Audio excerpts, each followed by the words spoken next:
Oh boy, do we have another huge game going on right now. We've got Mr. Toxic Revnak going up against Mr. Toxic Phoenix. Both playing Otto and Brit. Some of the most OP civs in the game. You would expect that in the top of the top ladder. Revnak around rank 4th right now. Going up against Mr. Rank 1 playing on his Smurf account. We'll see how this game is gonna go. Otto versus Brit's always an interesting one. Always an interesting one. Otto have a couple of options that they can do here. They can, I mean, Ottos can pretty much Jan Rush any game. Like, any matchup, they always have the Jan Rush option. Like, that is always an option on the table. It's better against some civs than others, but it's always an option. It's maybe a bit risky versus Brits. It might, because Brits can kind of, like, longbow spam, that, and, like, you know, Abbas as well. Like, longbows is one of the units in Age 2 that can actually deal well versus Abbas guns, military-wise, not cavalry, of course. So yeah, longbows is a scary option because obviously longbows deal well versus Jans and Abbas. So really, Delhi is the only way, and you're not going to really want to make too much Delhi. Again, that's another risky option. So, yeah, rushing Brits can be a little bit scary. Obviously, Jans can still beat anything. You know, even against longbows, Jans can just push in front of longbows and just absolutely destroy them. But if you're a good Brit player, you know when to send Minutemen. You know how to use walls, manners for line of sight, how to micro, or, you know, villager pool, all that sort of good stuff. So, yeah, so rushing against Brits can be dodgy. But they obviously, of course, have more than just that option. FF, FI, they can do anything. Okay, so Phoenix has picked up 4 cows. So say hello, Revnak's mum and their family. Revnak has picked up no cows. So Revnak's family have decided to leave him behind and just go over to Phoenix's side. Interesting. It would be interesting if Brits decided to go for the 2-vil age up, the naturalist age up. I think they have the naturalist age up. Do they have the naturalist age up? Yes, they do. So they could go for 2 settlers and 2 semi-fattened cows. With the 4 already, that would make 6. With the amount of wood that they get, it would only cost like 1 manor house equivalent to get a livestock foundry, a livestock pen, sorry. Could be worth if you go for the naturalist age up. You could have 6 cows once they're fully fattened. That would be like 3k food. Definitely food for fort. See what I did there? See what I did there? Food for fort. Dad joke. Okay, I am a dad now, so I can make dad jokes. Okay. And H2 coming in now. So of course this is where the manor house spamming happens. You see here that no doubt we'll have a manor house around here, blocking off any incoming line of sight around the back here. Then we'll have manor houses around the middle of the map here, here, and here. Maybe one here as well to keep an eye on the middle of the map. And that will just be in order to just basically have free map control and just have free line of sight of the entire map. Let's have a quick look at the decks. My 1v1. Well, I didn't think it's going to be my 1v1. It's your deck already, if you're that insecure about your own deck. Okay. Game pause going on right now. We do have the infinite 2 settlers being sent here. Sorry, so we don't have it being sent. We do have it in the deck. I've only seen, very rarely do I see this card send, but like 1 out of every like 20 games that it does get sent. It's really fun to see people send that shipment. Okay, the pause is over. Tactical pause going on right now. Potential cheeky steal. Oh, it's going to be close. Oh, but thanks to that villager hounding it down just by like a frame or 2, Revnak gets the treasure. And that's 115 XP, which is really, really nice as well. The agent comes in and he might have left his family behind. But for homecoming, he brings in his mum and sister saying, you can't get away from me that easily. Back you come, bitch. Back you come. Just when they thought they'd escaped, they come crawling back. The naturalist age up for him. The governor age up for Phoenix. Does have the Mabur coming in. The Mabur. So standard FF here for Otto. You can see there. I mean, that's Phoenix just has to look at his deck to know that that's going to be an FF. He could probably play aggressive as a result, but I think he's not. He's not even got a forward base right now. No forward barracks or anything. Okay, Mabur's going to see the outpost. Mabur's trying to chase down the Explorer, but Phoenix knows. Phoenix chilling next to his town center. Oh, he puts his Mabur in guard stance, in cover mode. And that was like 8 villagers inside a town center there for like a good few 10 seconds or so. So just that Mabur. That Mabur's just got good value already, just from forcing 8 villagers inside the town center. So it looks like we're just basically seeing 700 wood, probably 600 wood now. I think we're just seeing a full mana boom. Look at this, 5 minutes 20 on 24 vills. We are literally just seeing a full mana boom right now. He might... Is he going to make anything? No, he's just full-on mana booming. I think with the 600 wood, he'll probably... Look at his villagers. He's got almost every villager building a mana house. This is crazy. Yeah. He's literally full-on mana booming. He knows Otto is going for an FF, so at least Fortress. It could be Industrial. So he knows he's going to have time to do this without any H2 pressure. Interesting that this is what the best Brit player in the game is deciding to do. I think with 600 wood, that's when he'll put down a couple of military infrastructure buildings. This could just be the 700 wood, 600 wood, 700 gold age-up build, which I have seen a lot of. Yeah, there goes one barracks, but he's probably going to need like double or even triple barracks here. This is. We'll keep an eye on him, what he's doing at the moment, until he's mana housing everywhere. He sees everything coming in now. Probably going to need these herds. There's 2 good herds here that he's going to need. He wants map control of this middle map here. He might have to sacrifice it temporarily, depending on what Revnak's going to be doing. This is a live game, by the way, so I have absolutely no idea how this is going to go, or I haven't seen it back. I just wanted to make... Because lots of games go out of sync, guys. Lots of recorded games go out of sync. I record so many games, and the out of sync drops, and I'm like, oh, hi-ya. Hopefully live games. Live games have a tendency to freeze. They don't go out of sync, but they do freeze. So hopefully we don't get a freeze here. And, wow, he's not going 700 coin. The Mabur's just cheekily seeing what's going on here. Just getting a really big scouting party. And look at this. This is as greedy as you can possibly get. Maybe outside of VC, the Virginia company. This is so crazy. 4 vills and full mana boom.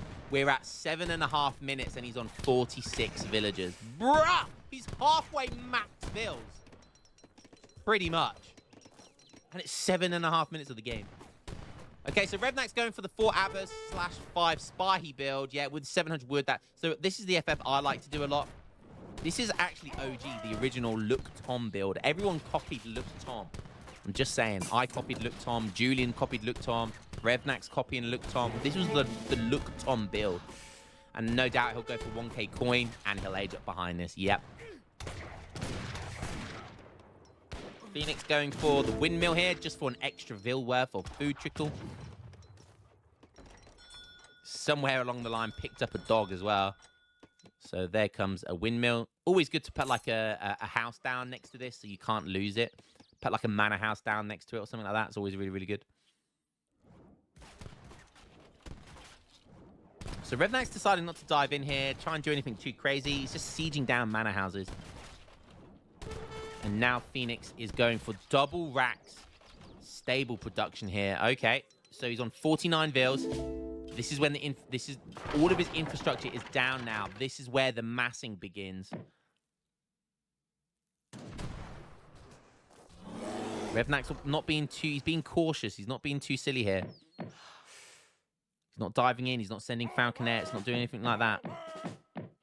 He knows he would just get swarmed if he did.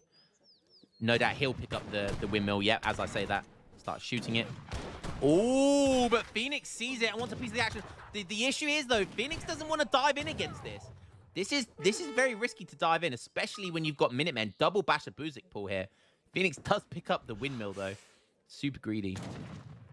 Is Revnak aging up here? He has got the age up. He has one Basher Buzik ready to go. He needs another 150 food, which he will shortly get. And more Basher Buzik will come in. The Explorer snare in here. This could be risky for Phoenix. Even the dog getting stuck in now. The pet getting stuck in. Basher Buzik, Spy all still alive. Still. The Musketeers going to melee.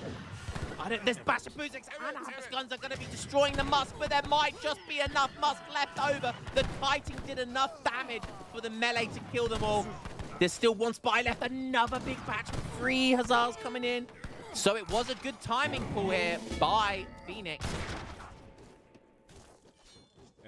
What's he aging up with? He's aging up with the Grand Vizier. I actually want to keep the Spy alive then.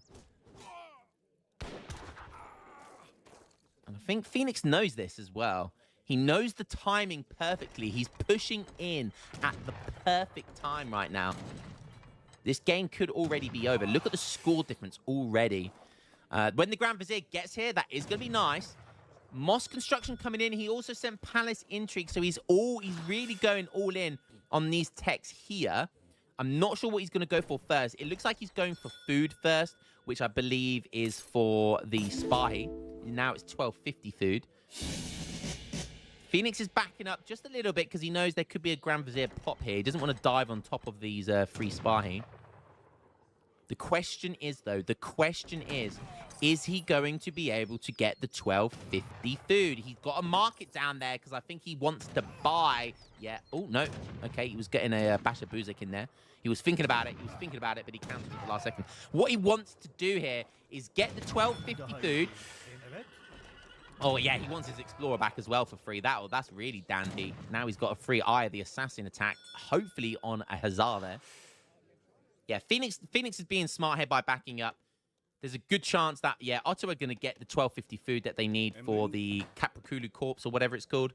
Capiculu Corpse. He also has another Basher Buzik Minutemen pop as well. There comes the first one. Now he's probably going to move all of his villagers over. I would just make sure I've got 150 food. Once I've got 150 food, just in case I need a Basher Buzik pop, I would then put all of my villagers over onto wood and desperately try and get the Nizams, which it looks like he's transitioning to now. Top 2 Corpse is going to be 1,000 coin. Does have capitalism, but it'll take a while to get there. Battling for this windmill. Phoenix trying to be sneaky there and just get that windmill changed just to give him a 1 food per second for a few seconds. Wow, look at this. This is 2005 meta. This is. He's ran out of manas. He can't make any more manas because he's max manas. You can see here he's on 58 vils. He's max manas. So what he's doing, he's putting up little wall segments to make sure he's got line of sight right in his base. So cheeky, so cheeky. That's what I was doing back in 2005. I'm pretty sure they gave way more line of sight as well back then. Yeah, Phoenix is going to see the Spy here. The Spy going to run around, try and catch some villagers, but it's going to be a bit of a base trade. Wow, Phoenix even going for his own Palace card, his own church card. So the Glorious Revolution coming in. Probably for this. Wow, he's actually going for the thin red line. So the thin red line is going to slow down his Musketeers quite a lot, but it gives them like 20% extra HP. Okay, what do we have coming in? Do we have anything? Do we have any Nizams? There comes thin red line. It changes. Basher Buzik's coming in. Spy coming from a nice angle. But Phoenix is dedicated at killing the Tansita. I'm not sure that was a good idea. This choke point is working in the Spy's favor because the Musketeers can't get into a melee position. Basher Buzik did well there. And, oh, wait, no, it's just the 2 bombards. The 2 bombards coming in. Oh, and a misfire. A misfire from the bombards. Finally gets 1 shot off. If the bombards can get 1 more shot off each, that's going to be nice. 1 goes down before it does. 1 gets a double kill, but that misfire could be the difference between winning or losing. Is that second bombard going to go down? I think it just about is. Woo-wee, but not before it gets a shot off.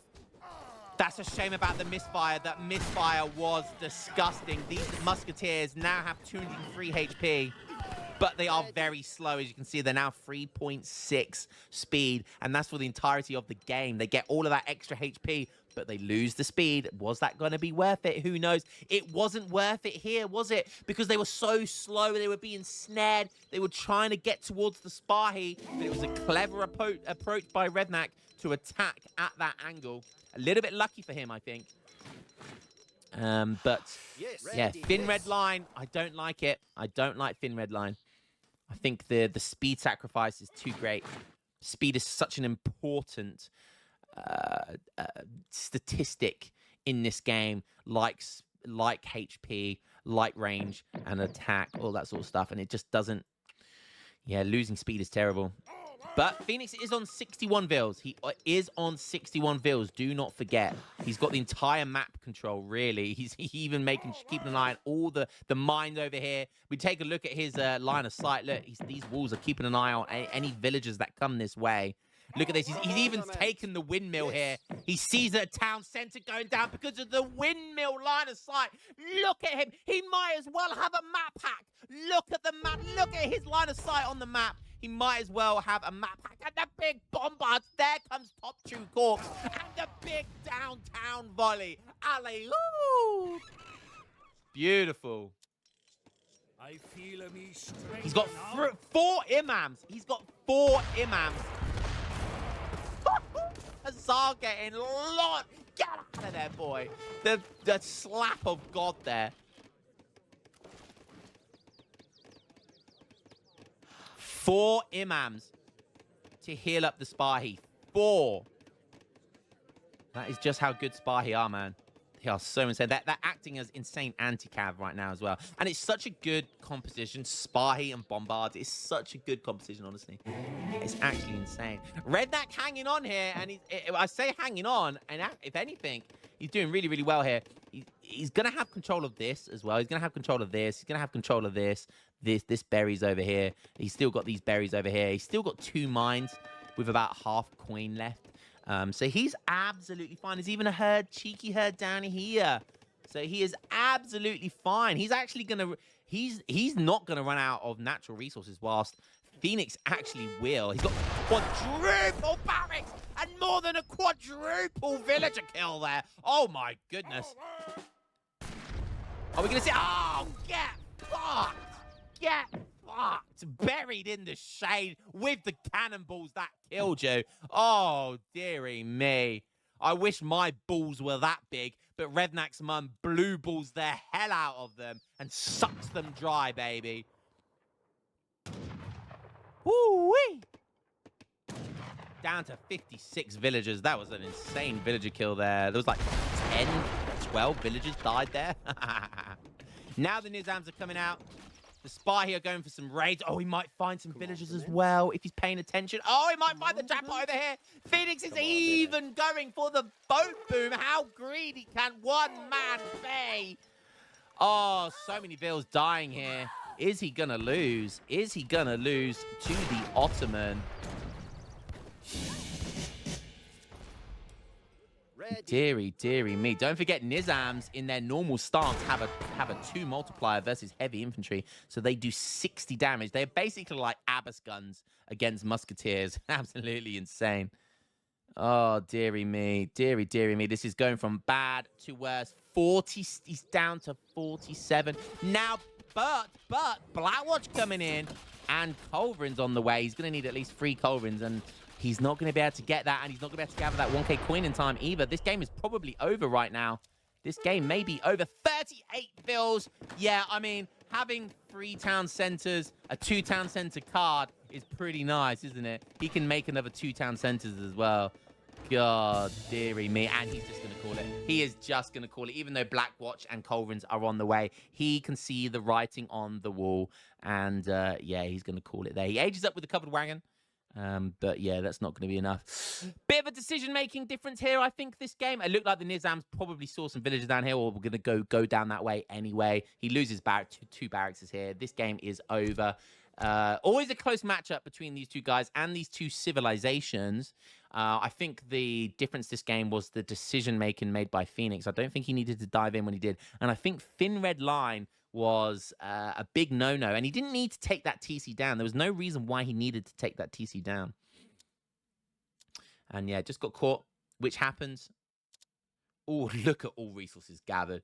34,000 to 16. He gathered more than double the resources. 122 mustard, 20 nizams. Oh, someone nerf both of these civs, but particularly Otto, because it's a low skill civ. Hi-ya! Someone get rid of the Turkish developers and just tell them that Spy are just too good. Just get rid of that unit. Otto would still be good, honestly. Oh, dearie me. Guys, hope you enjoyed that game, and I'll catch you in the next one. Peace.